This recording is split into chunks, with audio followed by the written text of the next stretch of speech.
Welcome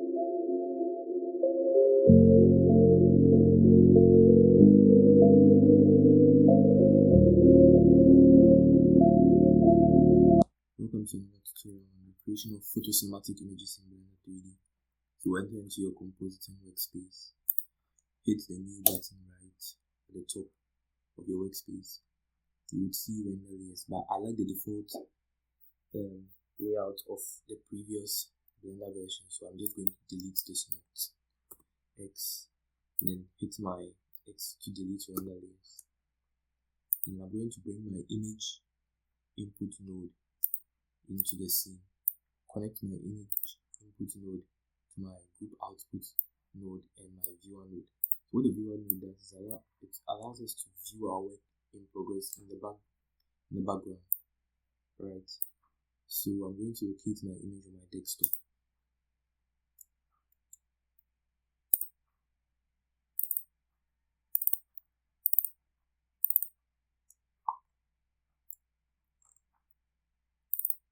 So this is the image I'll be working with. At the top right corner of your workspace, there's a little arrow somewhere here. Drag it out, hit view, and click fit in order to fit your image to the workspace screen so that you can see the full effect of what you are doing. The next stage would be to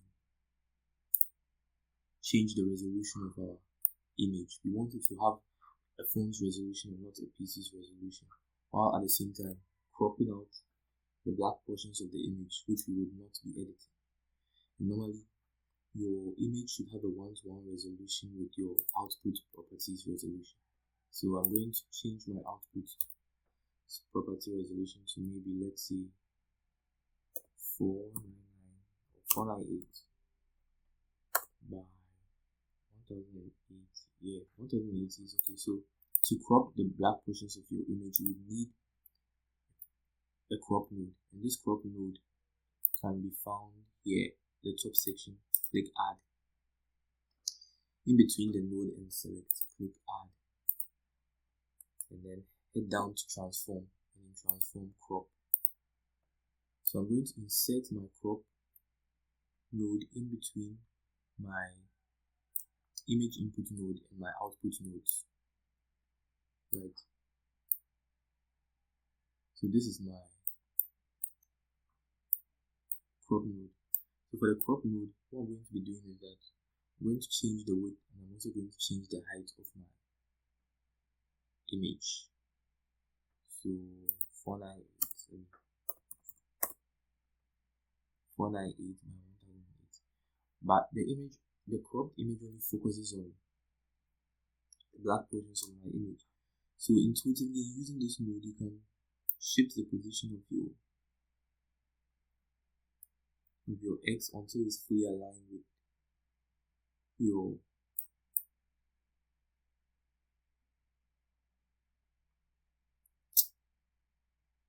the bounding box of your output resolution. But then looking at this doesn't look like a phone's resolution, so I'm just going to change the scale of my resolution a bit. I'm going to increase it a bit and then shift the image. So it's just playing around with the settings, right?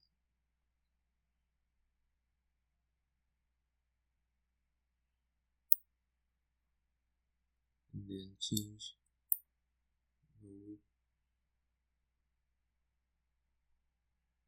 Yeah, so that's my image. So this is the image we are going to be working with. So we are going to be talking about the creation of masks. We have built-in masks and custom-made masks. So we are going to start out with a custom-made mask. So our first custom-made mask is going to be our path mask, right? So this path you see right here is going to have a mask. And to do this, you can integrate certain workspaces within Blender to create this mask. So for this section, I'll be utilizing the 3D workspace, which is my 3D layout. That should be somewhere at the top of your workspace layout. Hit the layout tab, and here we go. So you see our camera resolution has the same resolution as our output resolution. So I'm going to just delete this cube, delete a few things within my scene, and then snap the scene using these gizmo navigation tools, and then enter into my viewer, and then snap camera to view, or align camera to view, align active camera to view, right? So there in my space you can see the 3D cursor. Now the 3D cursor is very important because I'm going to bring in an image. So, and this image is going to be the same as my compositing, my raw compose, or the footage I want to edit. So I'm going to add image as a reference. So the image would appear where my 3D cursor appears, right? And so to shift the position of your 3D cursor, you can simply hold down the shift button and then right click. I'm going to locate my image on my desktop. So that's my image. But the image is not perfectly aligned with my render resolution. So I'm just going to shift my camera G and in the X direction to move it towards the image. G and in the Z direction to try and align it with it. G, X, G, Y, G, X, G,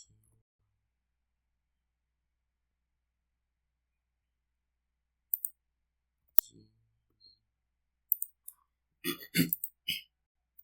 I'm also going to change the resolution of my output.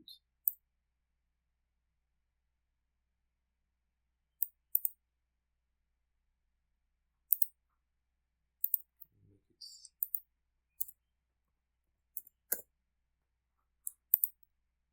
and then scale.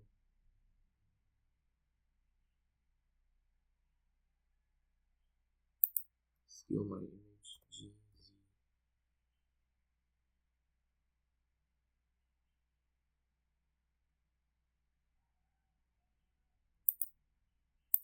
And I'm going to move my camera back a bit.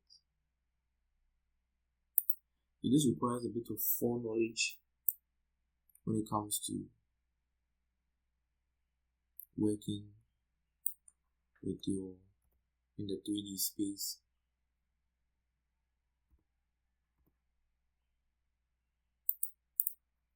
So that's it. This is the bounding box of my camera, and this is the bounding box of my image.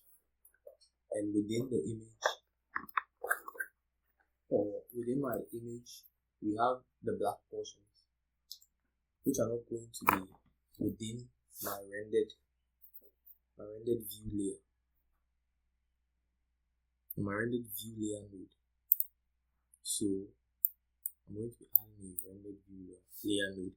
Now what this does is that it captures whatever is within the bounding box of my camera, excluding what is outside the bounding box of my camera, right? So this is my camera, so the only thing that's going to be captured is anything within the space of my camera. And this is going to be captured by a render layer node. So I'm just going to add a render layer node to the scene. So in input and the scene, we have render layers.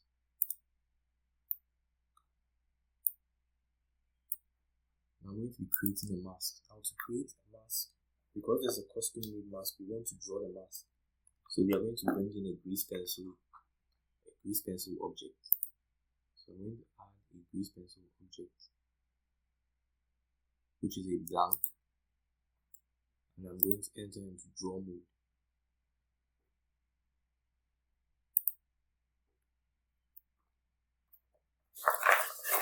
So this is my draw mode, right? Now, it's very important that your 3D cursor remains on your image. You don't want a situation where your 3D cursor is outside of your image. If your 3D cursor is anywhere else in your workspace, you have your grease pencil being drawn outside the bounding box of your camera or not on top of your image. So make sure your 3D cursor is on your image. So to do that, you can simply enter into object mode, select your image, Shift S, and then snap cursor to selected. Right. Very important thing to note. Then head back to your grease pencil. The grease pencil should be located somewhere within your outline properties. Click your grease pencil, enter back into draw mode, and then we can begin to draw on our image. So the only thing I'm going to do is increase the size of my brush and then draw over the path.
So there we have it. That is our path mask.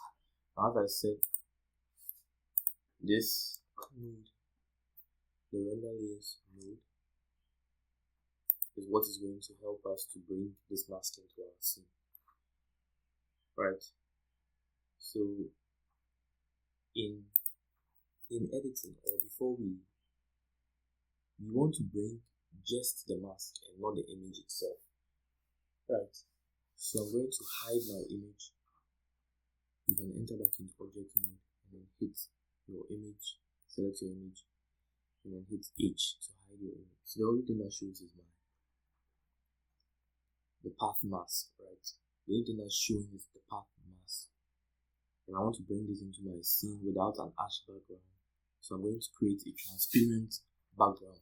And to create a transparent background, what we need to do is to enter into our render properties, head over to film, and select transparent. So that when we enter into our compositing workspace, we select our image and we want to view it. So we connect the render layers directly into our viewer node.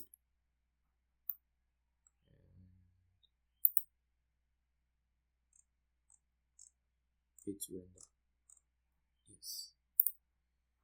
So this is a shortcut for rendering the active scene. So that's our path mask. That's our path mask.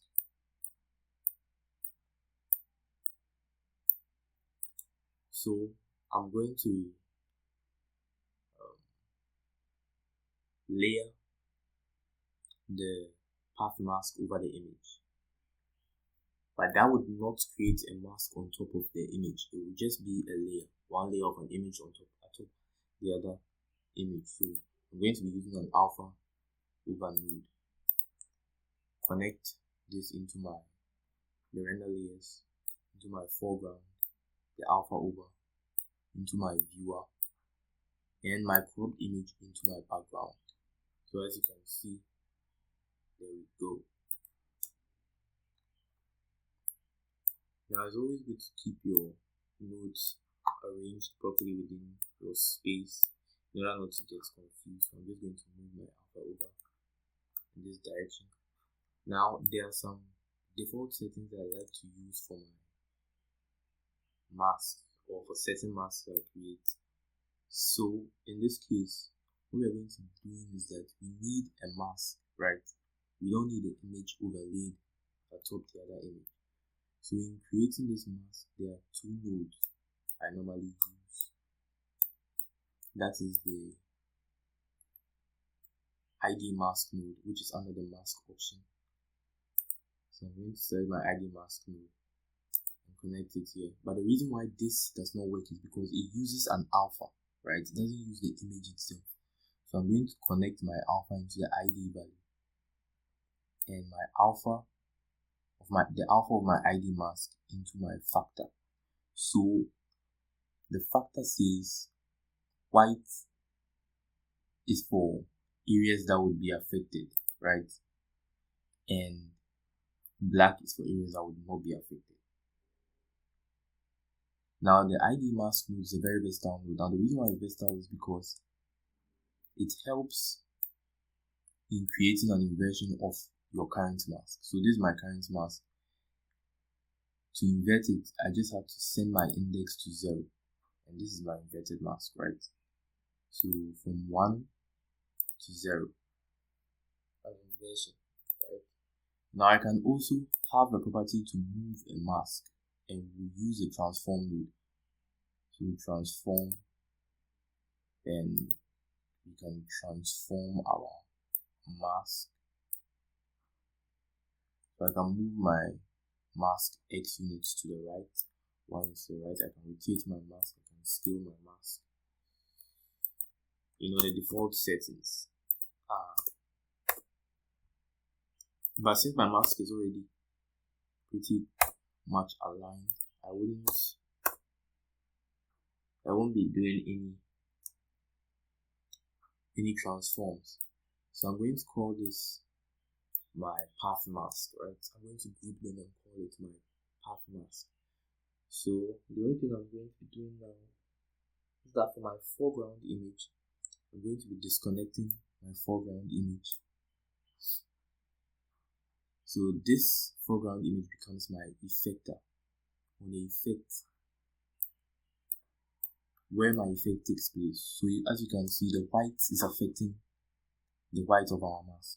If I'm to change this to a value of blue, you can see my mask changes color to a value of blue. So this is where my effects are going to be placed in my foreground, right? So I'm just going to set everything back to default. And as I said, join this in a new frame. So select, quick drag, select all the nodes, and then join a new frame. Go back to the top right corner and rename your framed node to path mask.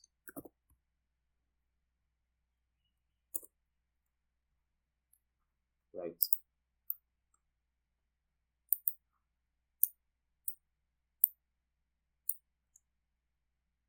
So from here, you can create your inverted path mask.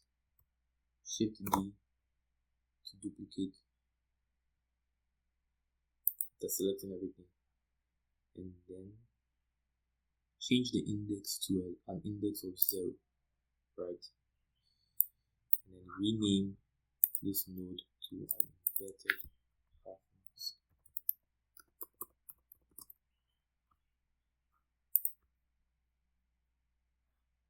Rename the node to an inverted path mask.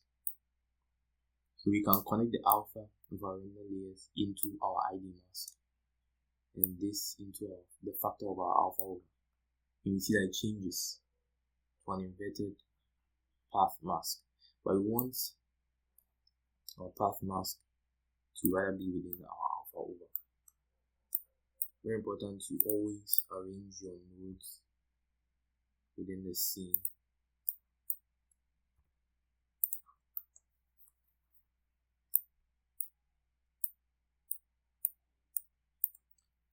And aside from custom made mask, just as we've made our path mask and our inverted path mask, we can also create so I'm just going to disconnect my path mask from the factor, because we are going to be using we are going to create another mask where that mask will also use the factor of our alpha over. So in doing this, we'll be creating a mask called the box mask, which is a built-in mask, right? So it should be within our node and the masks box mask. So if I'm to connect this into the factor of my alpha over, you can see the box mask located on the screen. Now for our box mask, we want to create a gradient mask. So in creating a gradient mask, there needs to be two masks, right, within your scene. Now one mask needs to be smaller within the bounds of your outer mask, right? So we don't want a situation where our masks are overlapping or have the same size, because when they overlap, we know that the contrast would be sharp. We know the contrast will be sharp. So we want to interpolate between the value of 0 and 1 in between the outer and inner mask. And to do this, we need a node called our double edge mask, right? Which is also on the mask double edge. So we have our outer mask and we have our inner mask. So I'm just going to connect the input of my box mask into my outer mask. I'm going to shift D to duplicate. When you duplicate, you also duplicate the settings of your box mask and connect it into my inner mask. And my double edge mask goes rather into the factor after the processing. And we see sharp contrast, right? This is a very sharp contrast. The reason why there's such sharp contrast is because the masks are directly overlapping. There's no interpolation going on. So I'm just going to change the settings of my outer mask and that of my inner mask, precisely the size, right? So the size of my outer mask is going to be 0.9, 0.45.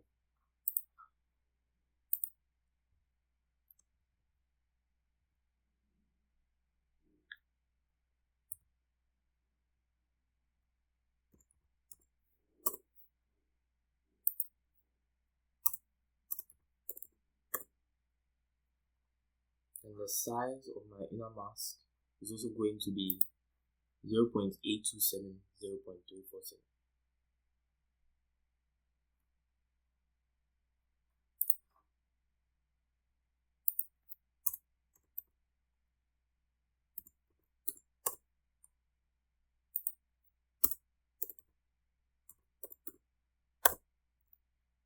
What we want to do is then we want to locate this mask the right side of our image. We want it to cover the right side of our image. And so to do this, we need a transform node, right? So we are going to transform our double-edged mask to the right side of our image, at the same time tilting its angle. So I'm going to just give it an angle, move it in the X, move it in the X again, move it a bit more, scale it. Okay, the scale is too much.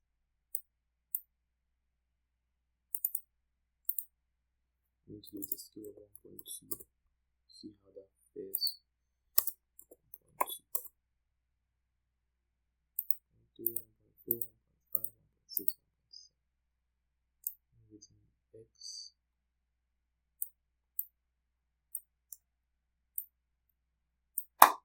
Tilt it a bit more. Yes. Move it in X some more. Move it in the Y. Move it in the Y.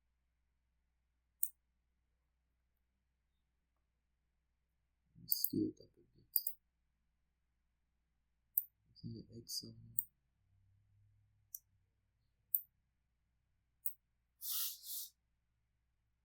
Move it in the Y.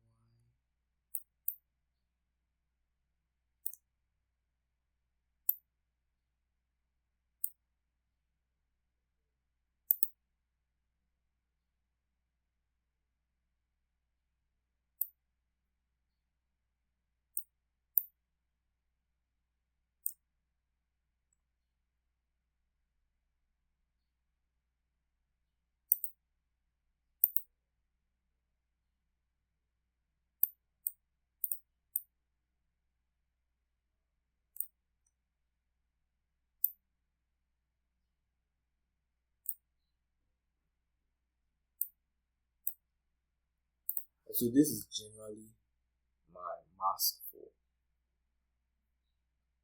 the right side of my image. So I'm just going to group this within a frame, select, and join a new frame. Right click and then join a new frame.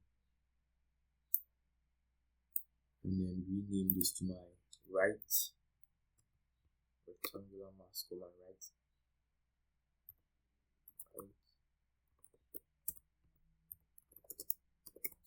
rectangular mask. Oh no, this isn't right. Copy the name. This should be rather within. I have to select the frame rather.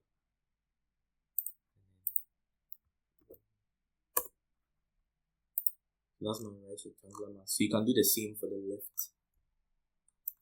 I'll skip for the sake of time. Just do it as quickly as possible.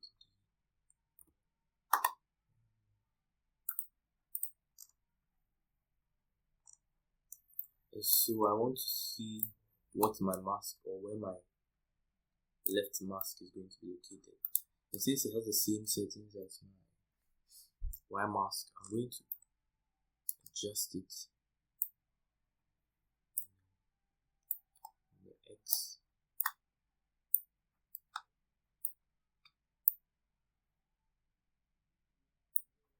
Seems to be moving the whole, which should be the case, as it should be.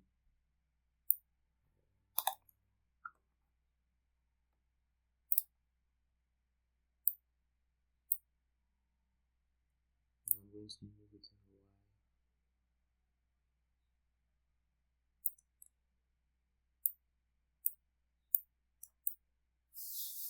Move it in the X.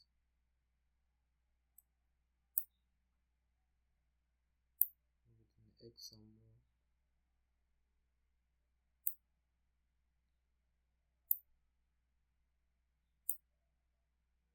Yes. So that's my left mask. So I'm going to rename the frame to left rectangular mask.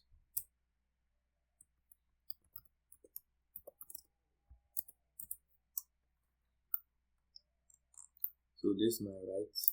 Just to be able to view, I'm going to show you. Connect this into the factor of my alpha over. And this is my left.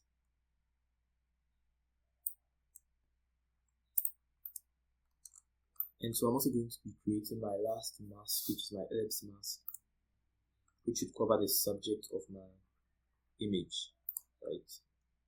So I'm going to create an ellipse mask, which is also an inbuilt mask. That's my ellipse mask right there.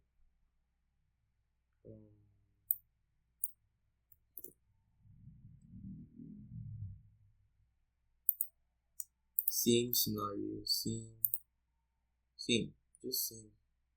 procedures. Outer, inner. This could go into my factor. I need to see what I'm doing of my alpha over node.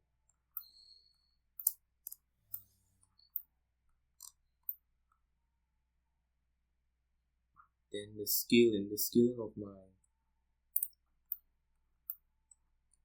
my ellipse mask should be 0.8, 0.4, 0.8, 0.4.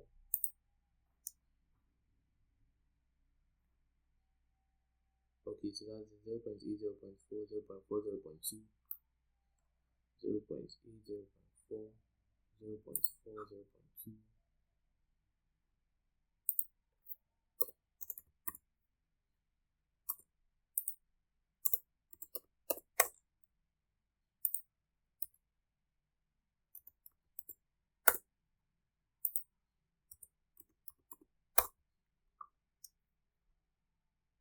Seems a bit large, but I'm going to transform.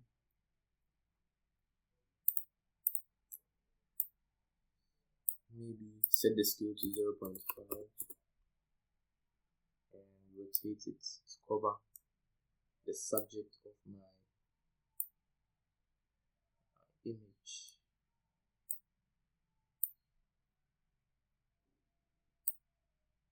Move it in the X.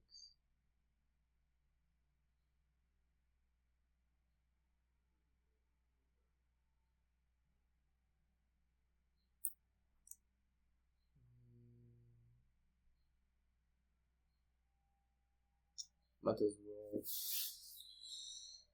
see.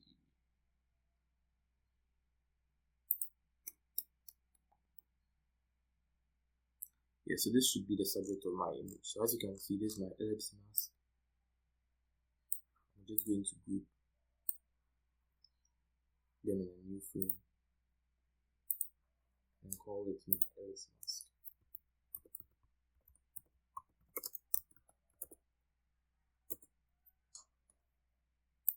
Now this is the portion we want to pay attention to. So for my alpha over node,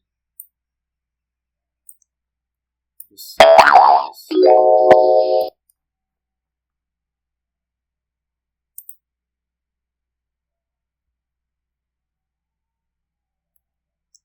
so for my alpha over node, what we are going to have is okay. So before I get into my alpha over node, I want to explain something very important, which is the order of priority of our masks.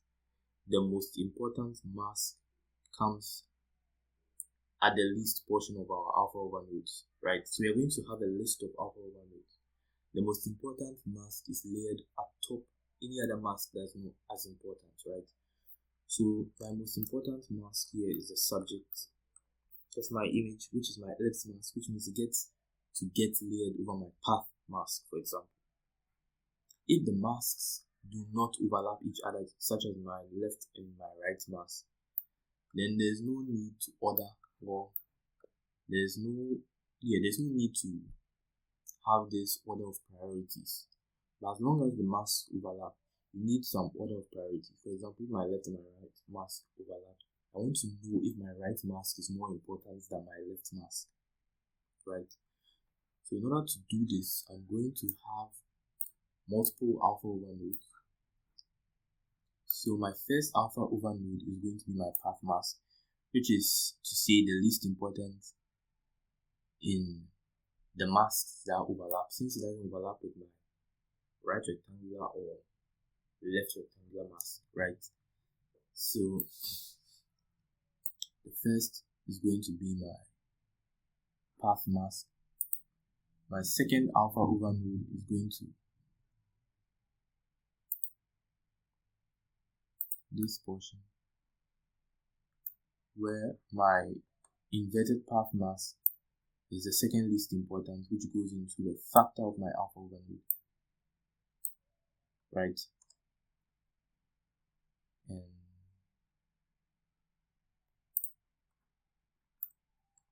Now the reason why this isn't showing is because of my foreground image, right? My foreground image plus my inverted path mask plus my path mask gives a complete, how do I put it? A complete full mask, or a complete full white mask. So path mask plus inverted mask equals full mask, right? So if I'm to maybe change the color of this to maybe blue, that's what we have. Our inverted path mask is showing. So I'm just going to leave it as the color of blue while I add my second alpha over, my third alpha over. And this third alpha over is going to have a right rectangular mask as the second least, the third least important, or rather the third most important, or my middle mask in a way. Your order of importance is from, sorry, not to the foreground but to the factor. The order of importance is in descending order, right? So I'm going to create this form of a step alpha over node system. Then we have another alpha over for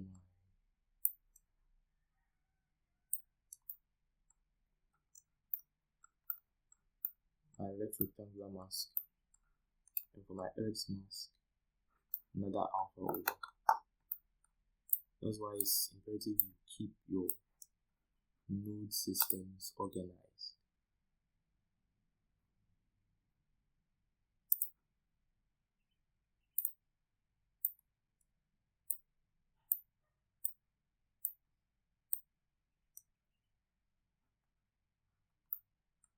And the last node should always be connected to your output node, right?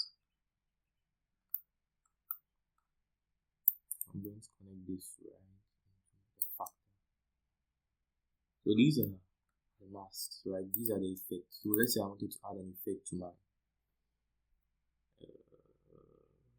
my right rectangular mask, red. I wanted to add an effect to my left rectangular mask, say green. I wanted to add an effect to my left mask, say light blue. Right, so these are the various effects of my mask on the image. But then, since I want the effects to have a baseline within my original image, I'm going to pick my original image and then place it into the foreground of each alpha over node. Right, so whatever happens, but before that I want to group this in a new frame and call it a layered strata, right?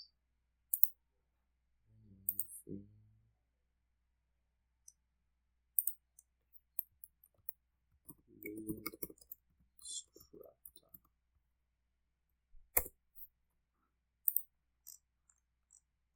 And I'm going to connect my cropped image into my foreground. This is a foreground image of each alpha over node. Foreground,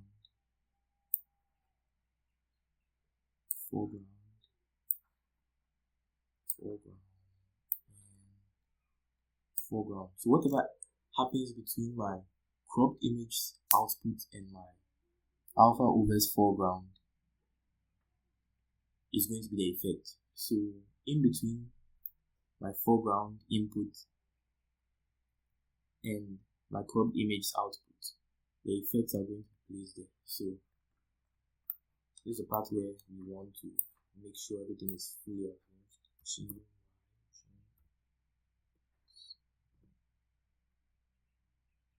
my effects are going to be outlined somewhere to the right of my mask. So we are going to begin with my path mask, right? My simple path mask. So we want a path mask effect. So this is going to be placed in between the foreground image and the cropped image of my alpha over of the path mask, right? Which is the first alpha over. So it's going to be a simple gamma effect of 1.6. Simple gamma effect of 1.6. So we're going to add color, adjust gamma of my path mask, right? So I can just click this node and it highlights all the links I'm supposed to use. So this is my foreground, and I'm going to change this to 1.6, and that's the effect we have. I'm just going to shift this to the top so that it doesn't confuse, and I'm going to label this as, or join this frame in a new frame and call it path mask effect. This is my path mask effect, right? The second effect we are going to be looking at is the ellipse mask effect. It doesn't really matter which effect we look at first, because everything has already been arranged in order of priority. But the reason why I look at the ellipse mask effect is because I'm going to be doing something special with my left rectangular mask effect, my right rectangular mask effect, and my inverted path mask effect. So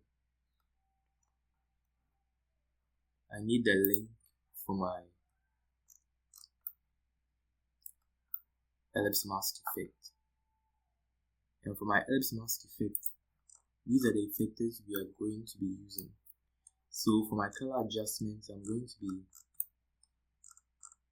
increasing brightness, contrast, decreasing brightness, increasing contrast, color correction, and lighting, right?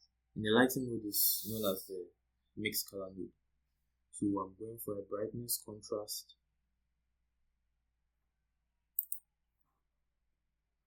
I'm going for a brightness, contrast,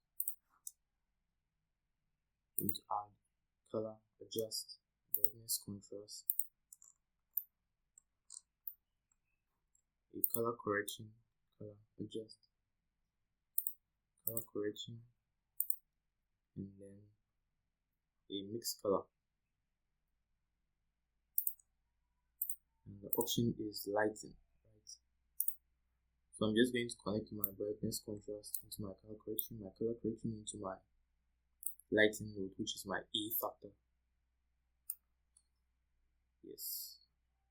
And then for my brightness, so I'm going to connect this directly into my in between, as you already know, the link to my cropped output into the brightness, contrast, and my lighting node into the foreground,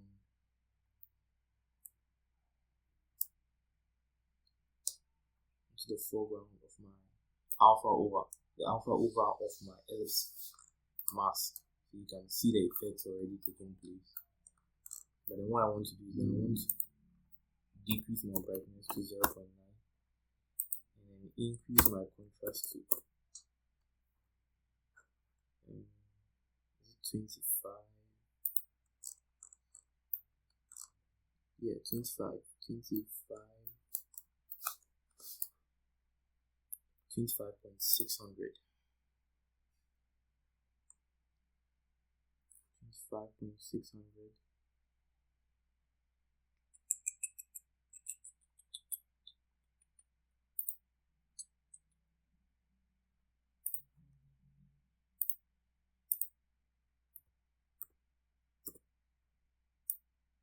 And for my color correction mode, just open the options as we adjust the settings of our color correction. So I'm going to open the settings of my color correction.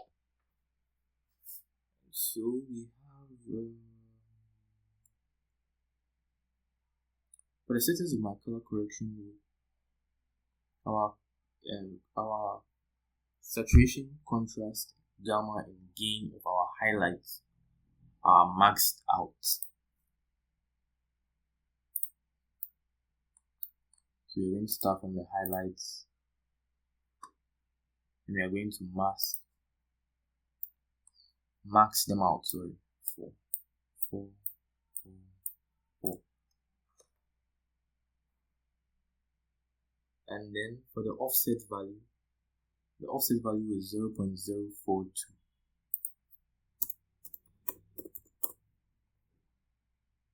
The offset value is 0.042.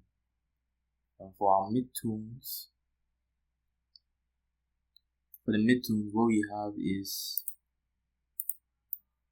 732 for our gamma. 1.732 for our gamma. The gamma of the contrast. 732 for our gamma. 1.732. And then an offset of negative 0.113. Negative 0.113. Then for our shadows, the shadows would have a saturation of 1.465, right? The shadows will have a saturation of 1.465.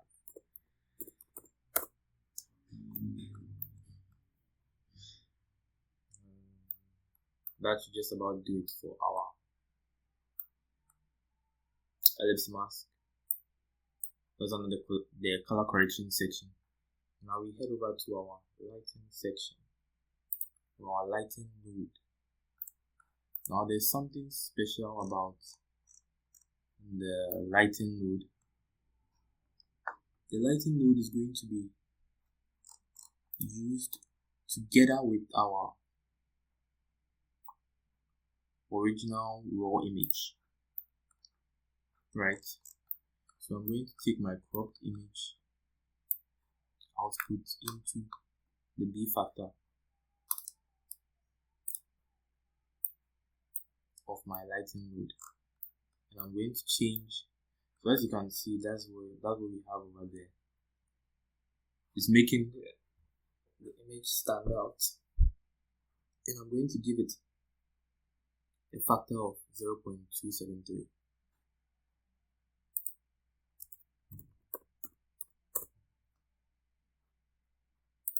There we go.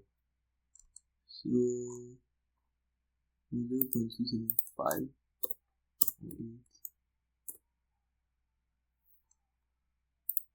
Oh yeah, just play around with the settings. And I'm going to group this and call it my ellipse mask node.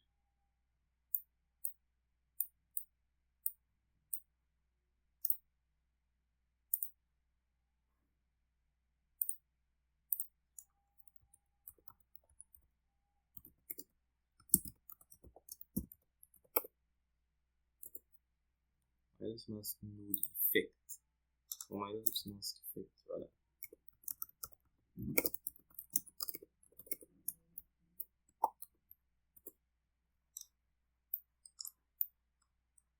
So progress is being made, and for our next mask, which is the right rectangular mask, left rectangular mask, and my inverted mask, we are going to start from the left rectangular mask, right? So beginning from our left rectangular mask, the effect we are going to be using is the color correction, our exposure, and a multiply node. Color correction, exposure, and a multiply node.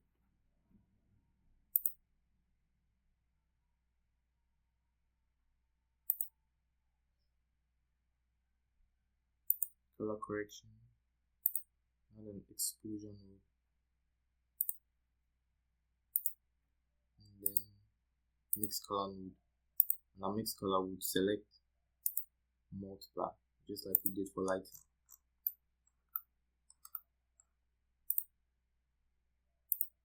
So I'm just going to connect these together.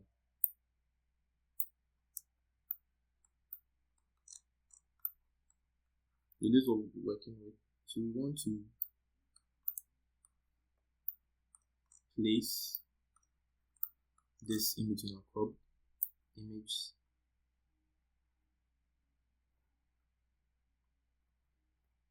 A cropped image output, and then the foreground, which should be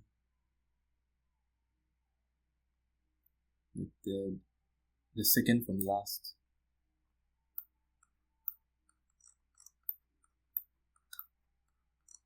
The second from last node in our structured layered node system. So we are going to be adjusting the settings accordingly. You can adjust yours as mine, or you can play around with it and then get your own settings. So for my left rectangular mask, we're going to be having a gain of 1.451.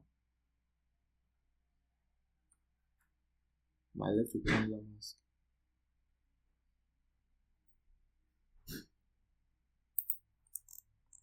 Or rather, we could even say a gain of 1.239. Gain of 1.239.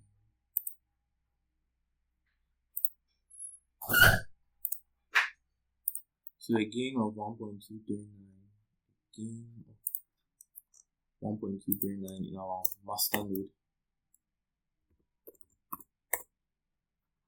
And then for highlights, within the highlight section, or rather a gain of 1.239 in our highlight section. Sorry about that. A gain of 1.239 in our highlight section, and 1.451 in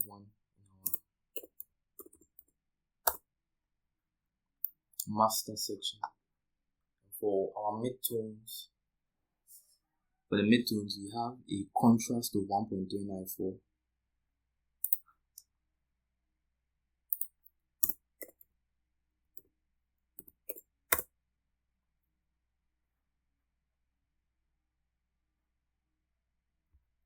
Contrast of 1.394 and a gain of 1.465.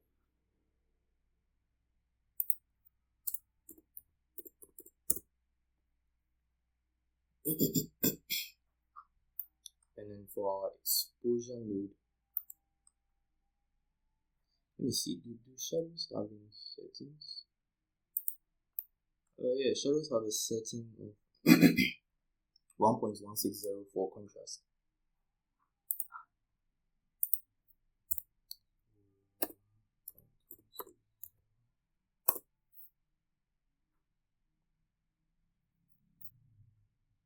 And then my exposure node is 1.1.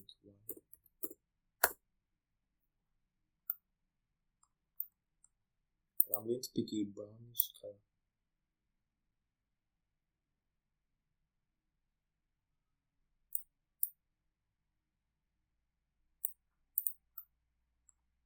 To multiply with my node. Did I pick multiply and multiply with the value of 1? Right. This seems a bit too reddish. Let me increase the light a bit. There we go. I think this should just about increase the saturation. Deepen the saturation.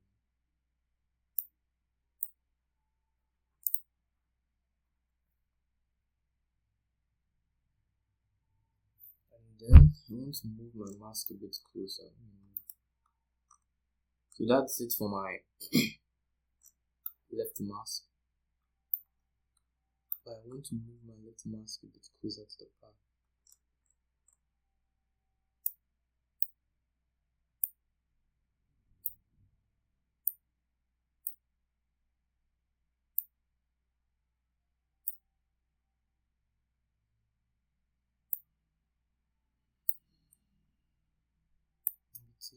Exactly.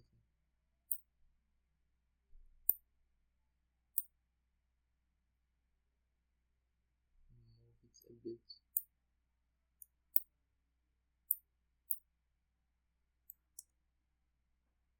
Yeah, so that should be it. To remove two, let me just group this again. Call it my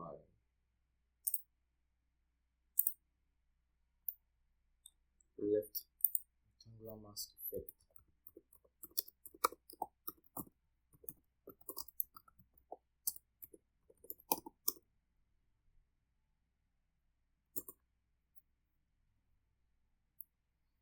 So this is my left rectangular mask effect. So for my left rectangular mask effect, my left rectangular mask effect is a standalone effect, but my right rectangular mask effect is going to be dependent on my left rectangular mask effect. Precisely speaking, it is not the right rectangular mask effect per se, but the inverted mask is going to be dependent on, because the right rectangular mask and the inverted mask have both been added together, you could say our right rectangular mask is going to be, precisely speaking, our inverted mask is going to be dependent on our left rectangular mask effect, while having the same baseline as my right rectangular mask. I'm going to be showing you what I mean. So my right rectangular mask and inverted mask effect, or simply put, my right rectangular mask effect, we are going to have a color correction in the multiply mode.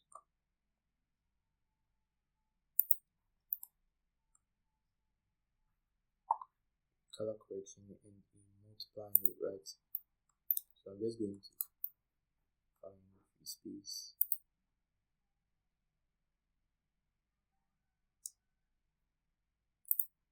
Color correction, and then a multiply.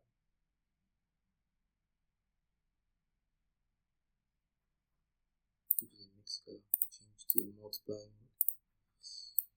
I'm going to connect my, okay, I won't be doing that for now. So this is going into my right rectangular mask. This is going to be called, let me just put them in a frame, join in frame, call it my right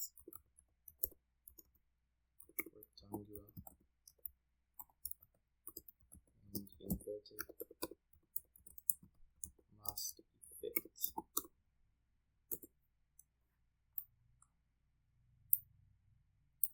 And then, so I'll be shifting this up a bit, and I'm going to place this in between my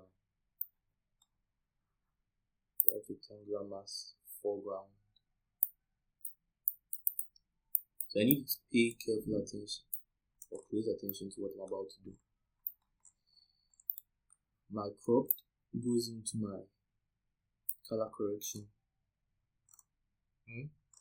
Crop into color correction. But instead of inputting my color correction into my multiply and sending it directly into my right rectangular mask, I would rather want only my color correction to affect the right rectangular mask, right? So the third mask, my foreground. So simply put, the multiply node is not being connected to my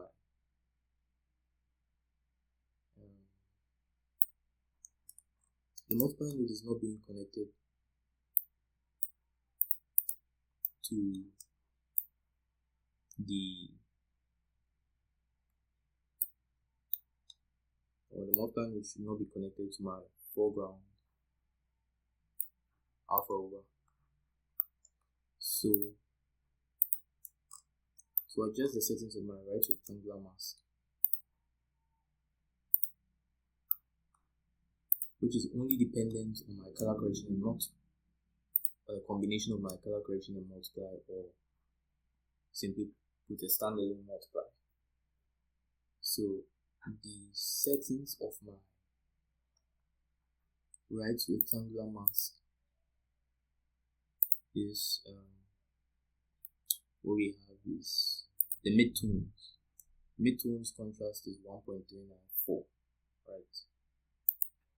Midtones contrast 1.394.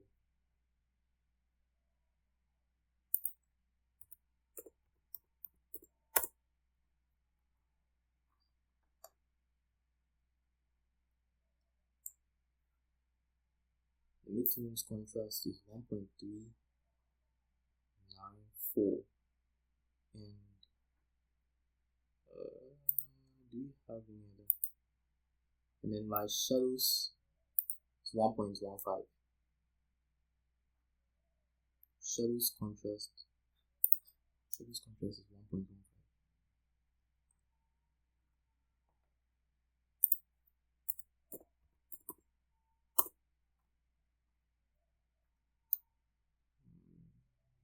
Yeah, so there we have it for my right rectangular mask. And now for my inverted mask effect. This is supposed to be the case. Yes. So for my inverted mask effect, you see when I move this mask and it kind of overlaps with it, as soon as I release, it simply snaps, and that's not what we want. So that mistake, sorry for that mistake, but anyways, let's get back to it. So for my inverted mask effect is going to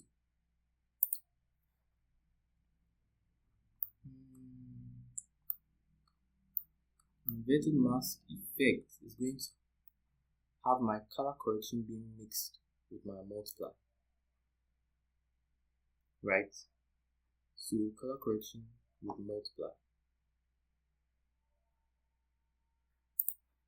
So my color correction is going to be mixed with my multiply, and my multiply is going to go into the foreground of my inverted mask, right? But as I said, the inverted mask effect is also going to be dependent on the output of my left rectangular mask. So I'm going to pick my left rectangular mask output and then place it into the B factor of my multiply. Right.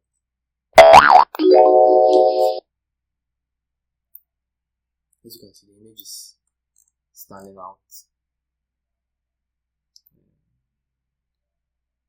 Yeah.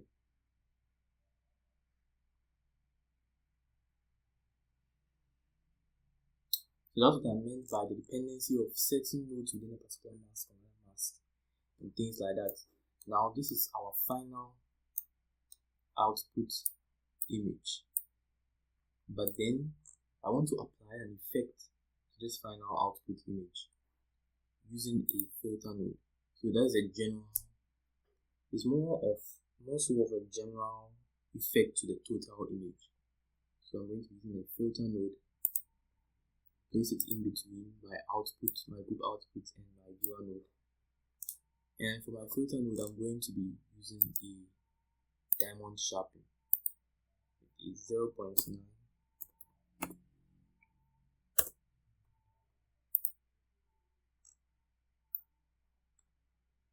Diamond sharpen with a 0.9. So as you can see, this is the image that will be outputted for me. And that's just about it when it comes to editing of photo cinematic images in Blender 3D. I would probably leave the raw image in a link to my OneDrive just in case any of you would want to try it out, the said image. So I'm going to render the image, hit render.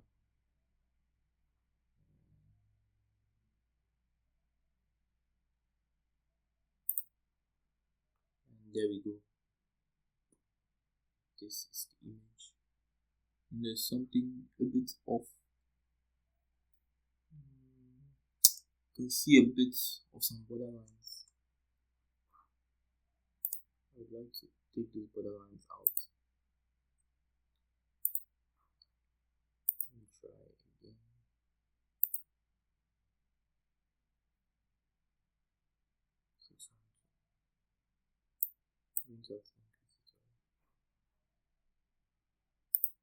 Another image. Decrease it.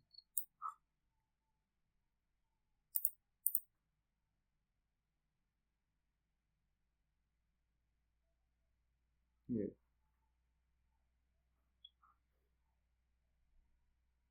So when you hit your render, the rendering properties, the render tab, and this is what you get. So you can save the image onto your desktop. Let's maybe landscape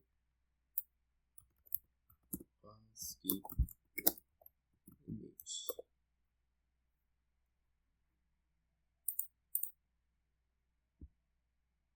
So that's it for this tutorial. If you have any questions, you can leave it in the comments, and I'll see you in the next video.